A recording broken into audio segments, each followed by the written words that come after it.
Chapter 10, Part 4, The Infinite Expansion, Scenes 1032 to 1042. Opening from many to one, the divine essence behind all. Scene. The air around the chariot feels charged, as if the universe itself leans in to listen. Arjuna's eyes, already widened in awe, now glow with reverence. Krishna has spoken of his manifestations across gods, mountains, rivers, and heroes, from the sun's brilliance to the Ganga's purity. But the revelation is not over. The infinite cannot stop midway. Now comes the heart of it, the essence that holds all greatness together. Then Krishna looks at Arjuna, whose devotion has deepened into stillness. Arjuna, he says, what need is there for this endless detail? I pervade the whole universe with just one fragment of my being. Before reaching that climactic declaration, he paints a few final strokes examples that summarize his presence across every realm. He identifies himself with beginnings and ends, with wisdom and justice, with music and silence, with radiance and mystery. Through these final verses, Krishna shifts Arjuna's focus from forms to essence, from outer symbols to the inner source. The many examples he gave before the sun, the ocean, the mountain, the sage were only hints, reflections of the same divine current flowing through all. For Arjuna, the experience is overwhelming. He is beginning to see that devotion is not about worshipping many forms, but about awakening to one reality behind them all. Krishna's words begin to dissolve the boundary between the personal and the cosmic. The friend in front of him, the sky above, the heart within, all begin to merge into one field of divine consciousness. Now, for us, these verses hold transformative insight. Humanity still tends to seek God in isolated forms: a temple, a book, an idol, an image. But Krishna calls us to deeper vision, to see the divine not in some things, but through everything. He invites us to move from admiration to realization, from worshipping a shape to awakening to the essence. When we truly understand this, separation disappears. The sacred is no longer confined to rituals but pulses through existence itself, in breath, in thought, in every act of awareness. God ceases to be a being and becomes the very beingness of all. This realization doesn't make the world less beautiful, it makes it infinitely more so. Every person, every sound, every creation becomes a verse of the same universal hymn. The task of the seeker, Krishna tells Arjuna, is to recognize that hymn everywhere, to live in remembrance of the one that shines through the many. Focus. The divine is not far away, it is the core of everything. Worship ends where realization begins, when you see God not in objects, but as the essence within all. Scene 1032. Among creators, I am the beginning and end. Scene. Krishna declares, among creators, I am the beginning, the middle, and the end. Among sciences, I am the science of the self. Among debaters, I am the logic that seeks truth. Then, Krishna now summarizes all domains of life under one truth. He is the principle of origination, continuation, and conclusion. The beginning, middle, and end are not three. They are the same eternal presence appearing as creation, preservation, and dissolution. The science of the self, Adhyatma Vidya, is the crown of all learning because it leads not to outer control but to inner freedom. And even in debate, where intellect often becomes ego's weapon, Krishna is that clarity which seeks truth, not victory. For Arjuna, this brings relief. The confusion between action and knowledge, struggle and surrender begins to fade. Everything that begins and ends, including this war, is within Krishna's embrace. The battlefield itself becomes an expression of divine rhythm. Now, for us, this verse redefines education and communication. The highest science is not information, but transformation, knowing the self that knows. Knowledge without awareness breeds arrogance. Knowledge rooted in self leads to liberation. Similarly, true debate is not argument to dominate, but dialogue to understand. Krishna's presence is felt wherever curiosity is pure and conversation is honest. Every new idea, every moment of clarity, every act of learning becomes divine when aligned with truth. Focus. The divine is the beginning and end of all learning. Seek knowledge that liberates, not that inflates. Truth itself is God in motion. Scene 1033. Among letters I am A. Scene. Krishna continues. Among letters I am the letter A. Among compounds I am the dual word. I am imperishable time. I am the dispenser who faces all directions. Then Here Krishna reveals the divine hidden even in language and time. The letter A, the first sound in Sanskrit, is the root of all phonetic vibration, the origin from which every word arises. Just as all sounds are born from and dissolve back into A, so too does all existence arise from and return to him. Time itself, endless and impartial, is his form, ensuring that every cause finds its consequence. For Arjuna, this expands Krishna's identity from the cosmic to the linguistic, from the timeless to the temporal. The very words spoken in dialogue now feel alive. Language itself has become divine breath. Even the silence between sentences is filled with presence. Now, for the modern seeker, this verse has profound implications. The divine is not only in holy chants, but in every spoken truth, every meaningful word, every silence that holds love. Words can either divide or awaken when we speak with awareness. Krishna speaks through us. By calling himself time, Krishna also reminds us that every moment is sacred. Time humbles pride, heals wounds, and teaches balance. When we respect time as divine, procrastination and regret vanish. Life becomes continuous worship.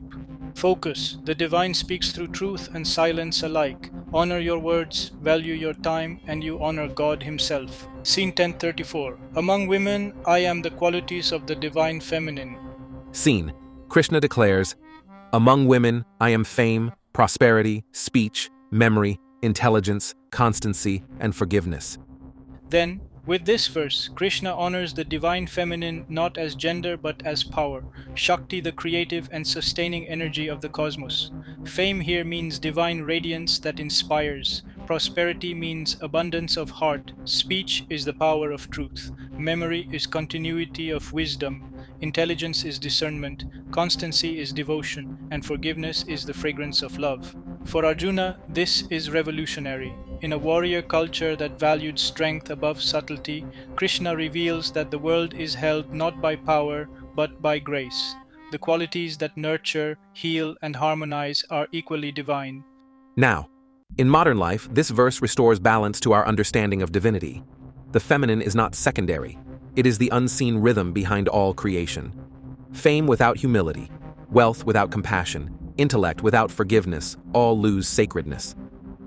Krishna's enumeration reminds us that every nurturing act, every word of kindness, every moment of patience is divine expression. When these qualities awaken in men and women alike, society reflects harmony.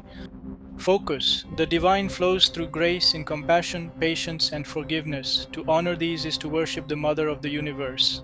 Scene 1035. Among hymns, I am the Brihatsama.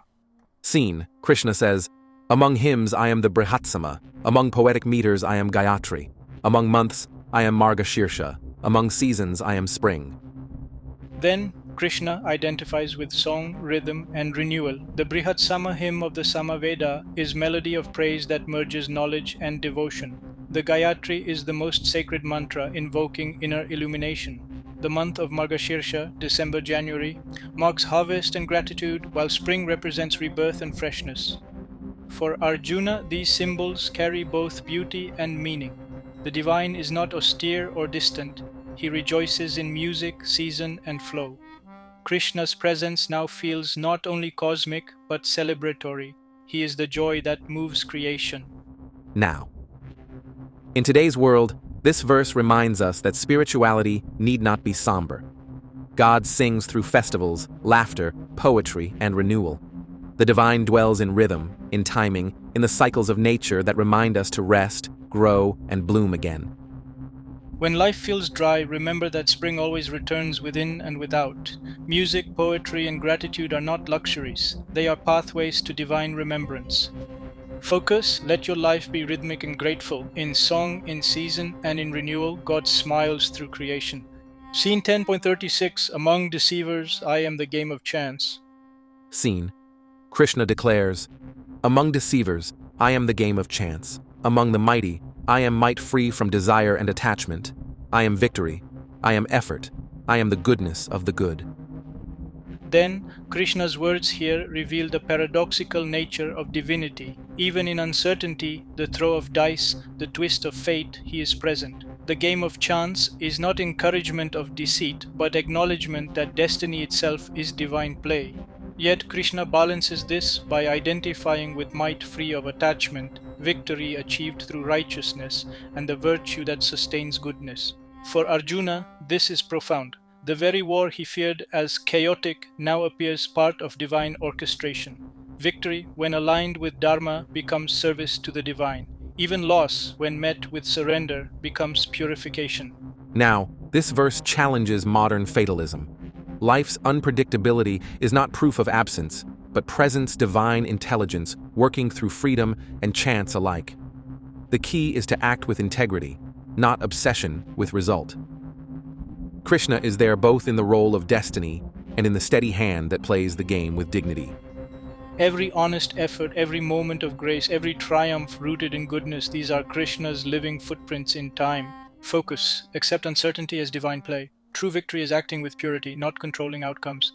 Scene 1037. Among heroes, I am Arjuna's strength. Scene.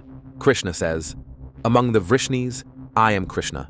Among the Pandavas, I am Arjuna. Among sages, I am Vyasa. Among poets, I am Ushanas." Then Krishna now personalizes the divine manifestation. He identifies himself not only with celestial deities but with Arjuna himself. This is profound. The same divinity that moves the cosmos also moves the heart of his devotee. Krishna as Arjuna means God acts through human courage when it aligns with righteousness. Vyasa, the compiler of the Vedas and the Mahabharata, represents divine wisdom in expression, while Ushanas, Shukracharya, symbolizes creative brilliance and insight. For Arjuna, this moment melts the boundary between servant and master. The realization dawns his courage, his intellect, his very existence are not separate from Krishna but expressions of him. The battlefield ceases to be external. It becomes inner terrain where divine will moves through human hands. Now, this verse reminds us that divinity is not distant, it acts through human instruments. When you stand for truth despite fear, when you speak wisdom despite doubt, when you create beauty despite chaos, that's Krishna moving through you.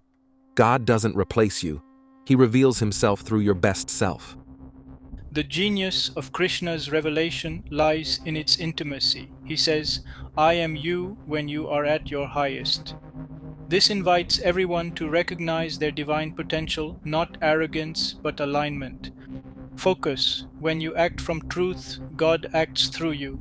The divine is not beyond reach, it breathes through your highest courage and wisdom. Scene 1038. Among punishers, I am justice. Scene. Krishna continues, "Among rulers, I am the rod of discipline. Among those who seek victory, I am morality. Among secrets, I am silence.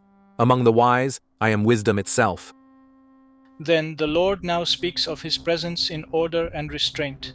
The rod of discipline is not cruelty but the moral law that keeps chaos from devouring harmony. Silence too becomes divine, the womb where truth gestates before it is spoken. Wisdom is not accumulation but the inner balance that sees clearly without judgment.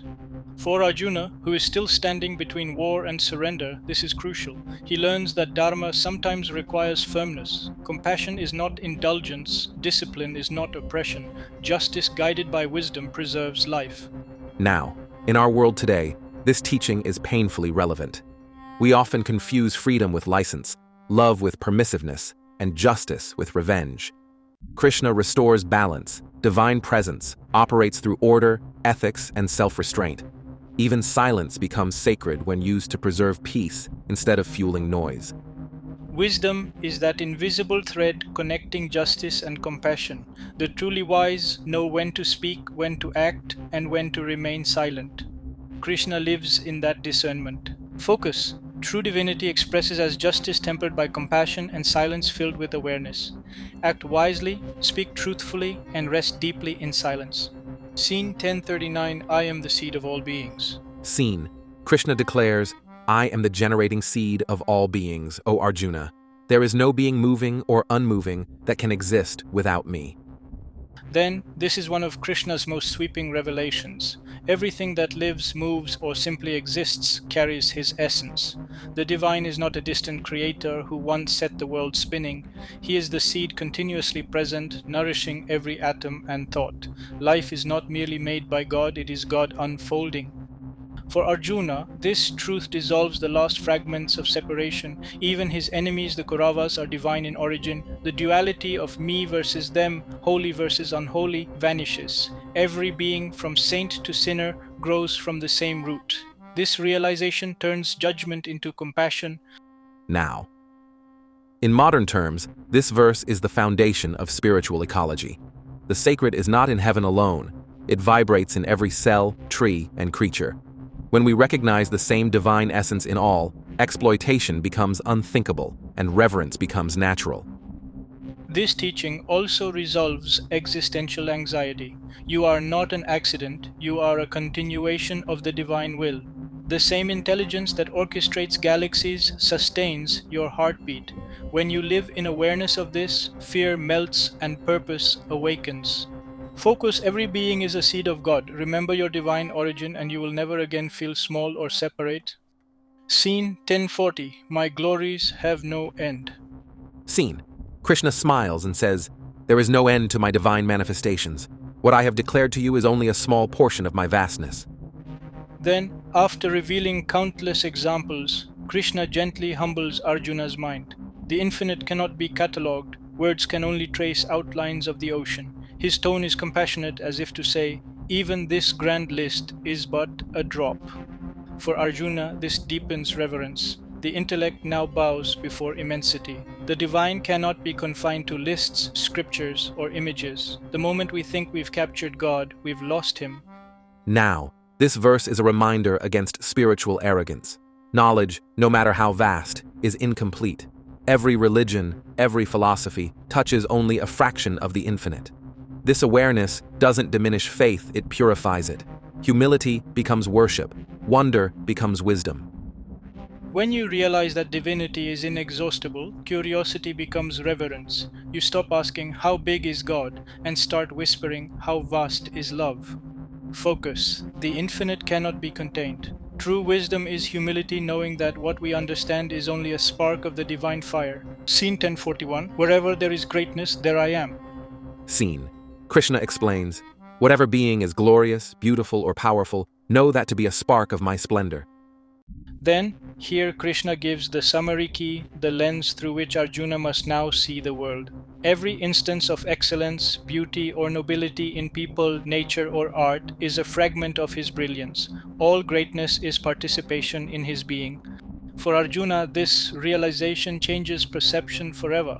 The awe he once reserved for gods now extends to life itself. Every hero, every saint, every artist becomes a mirror reflecting Krishna's light. The battlefield is no longer full of enemies, but of divine expressions fulfilling roles in a grand cosmic play. Now, this single verse can transform modern living. When you see greatness as divine, admiration becomes prayer instead of envy. A brilliant scientist, a compassionate leader, or a courageous activist all manifest the same sacred energy. This awareness also inspires self-respect. The same spark that shines in them burns within you.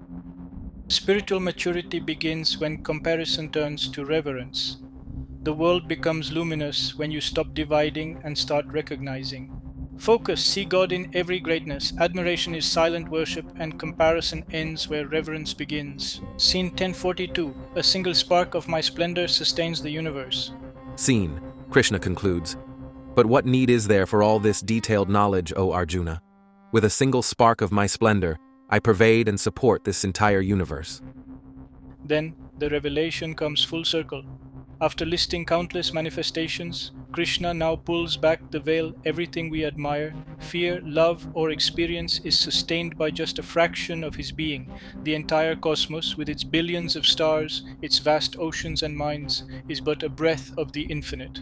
For Arjuna, this realization brings both awe and stillness. His earlier questions, how should I act, what is right or wrong, now feel small. When the infinite is everywhere, what remains to fear? He begins to understand that surrender is not weakness, it is alignment with the source of all strength. Now, this verse is the essence of spiritual vision. The divine does not merely exist, it is existence itself. Everything we see is an expression of that one.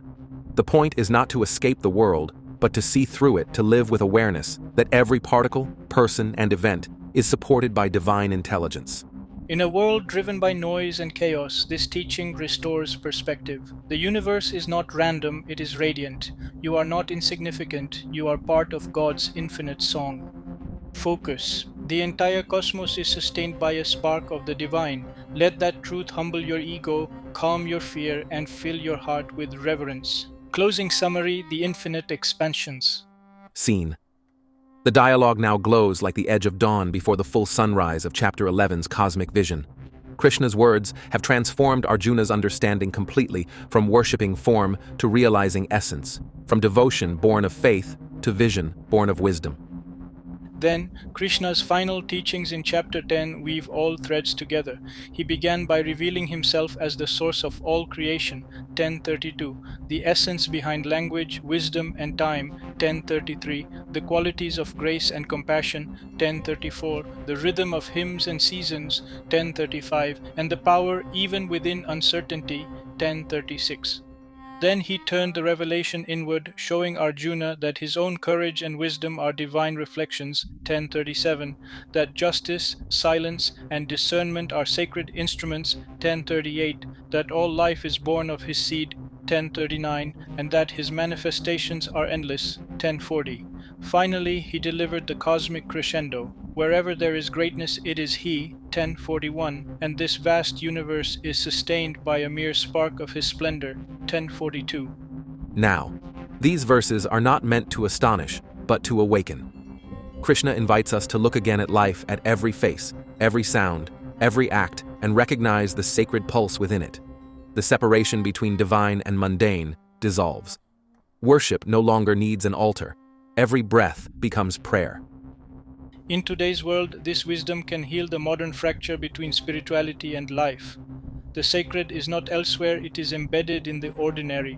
When you listen with attention, speak with kindness, work with purpose, and love without ego, you are living the Vibhuti Yoga, the yoga of divine manifestation.